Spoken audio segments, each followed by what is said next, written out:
بخاری شریف حدیث دی جاء ثلاثة رهط الى بیوت ازواج النبی صلی الله علیه وسلم.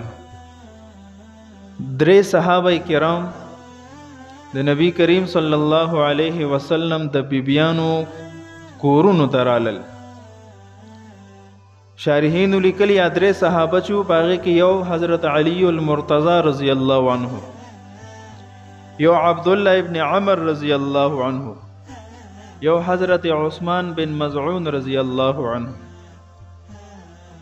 صحابه ډېر د عبادت شوقیان خلقو.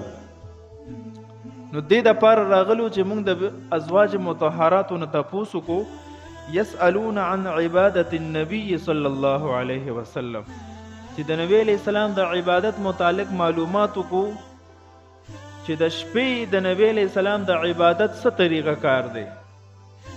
دروازه خو مونږ ته معلوم دی چې 15 وانه وخت مونږ او بار چې کم معاملات یا خو صحابو ته معلومو، خو چې کله به نبی علیہ السلام د بیبیانو سره او د شپې په کمره کې نو څه معمولاتو. فلما اخبروا اغوی ورلا پورا تفصیلی خبر ورکو چې دې ټیم کې نبی علیہ السلام آرام فرمایي، دې ټیم کې تهجد کوي، دې وخت کې دعا کوي، چې څه تفصیلات او ټوله وته ویل. کأنهم تقالوها.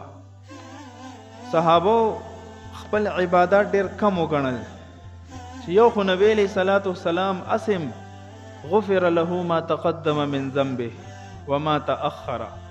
اول خو گناهونه شته نه د نبی علیہ السلام، بل فرض کو چرته د خلاف اولا کار تم صادر شوه دی اغم الله معاف کړی دی، بخشای دی. کو نبی علیہ السلام سو عبادت نه کی د الله د طرف نه د بخشش اعلان دی. و مون خدا سے نه یو کنه. و اين نحن من النبي صلی الله علیه وسلم. صحابه وی مون چرته نبی علیہ السلام ته رسو اخو مغفور دی، د الله تعالی طرف نه وته اعلان مغفرت شوه دی. نو کله چې د نبی علیہ السلام معمولات وریدل نو یو صحابي قسم وکړو، وی اما انا فانی اصلی اللیل ابدا. نن پس بز ټول شپه عبادت کوما، ټول شپه په تهجد کې تیروما، مدت عمری خپل ټول باقی عمر چې می څومره پاتې دی ټول په عبادت کې تیروما. بل صحابي وی انا اصوم الدهر ولا افطر. زب باقی ټول زندگی روزه نیسما، چرته مم کوجا کومنا. بل صحابي وی وانا اعتزل النساء فلا اتزوج ابدا. زب باقی زندگی د خزون ځان لتیروم، بیبیانو نه ځان لتیروم، چرته به زه نکاح نه کومه. ځکه کو بیبي کوم نو د بیبي حقوق په ما لازمي ګای له ټایم ورکې.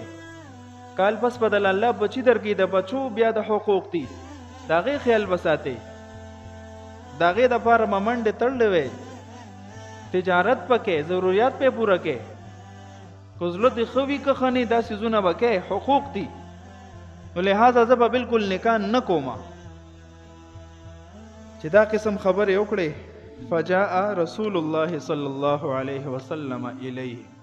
دې کې نبی علیہ السلام تشریف راوړو او وی فرمایل انتم الذین قلتم کذا وکذا. تاسو هغه کسان یې چې دسه قسمونه مو خوړل. ور نبی علیہ السلام نو ورته اندازه وشوه. قرآن عظیم شان څه فرمایي وما ينطق عن الهوى ان هو الا وحي يوحى. نبی علیہ السلام چې څه خبره هم فرمایي دا وته د الله د طرف نه وحی شوی. نو د وحی په ذریعه وته معلومات او شو چې د صحابه دا قسمه قسمونه وخوړل. نبی علیہ الصلوۃ والسلام مت فرمایي اما والله خبردار قسمونه خو خوړل زما د الله په ذات قسم وی انی لاخشاکم لله واتقاکم له. ستاسو نه زیات یرا او خوف او خشیت الهی زما په زړه کې دی. تاسو به مطلب صد الله نه یریږئ، ستاسو نه زیات د الله یره زما په زړه کې ده. دا غي باوجود لکنی اصوم و افطر. زرو جم نسم او کو جم کوما و اصلي و ارقد. د شپې په حصہ کې تهجدم کوما، منظم کوما او آرامم کوما واتزوج النساء او د بیبیانو سره نکام کوما ما ته اجازت راکړې شوې ده د زنانو سره نکام کوما نو دک زما طریقه کار دی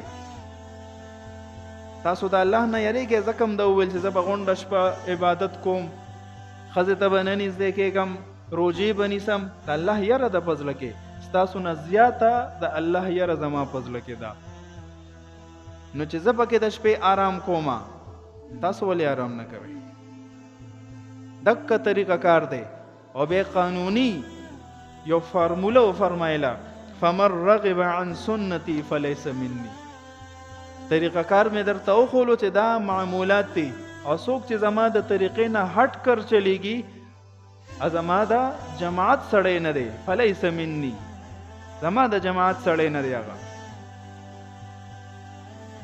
ګوره نبی علیہ السلام د خپلو عباداتو تذکره فرمایله په هغې کې یو څو فرمایل نکاح کول نکاح عبادت دی علماو لیکلي د خپل بیبي سره چې څومره محبت زیات دی دا د تقوا علامت دی چې ستا د خپلې بیبي سره مینه محبت وي معنی ده چې ته غیرو ته نه ګورې که نه د خپلې بیبي نه کله زړه مړېږي چې کله انسان بدنظري شروع کړي پردو زنانو ته ګوري نو خپله ښځه بیا بلا ښکاري بیا نفرت نفرت چې مینه محبت د خپلې بیبي سره زیات دی دا د دې خبرې دلیل دی چې سړی بدنظري نه ځان ساتي او دا د تقوا علامت دی علما فرمایي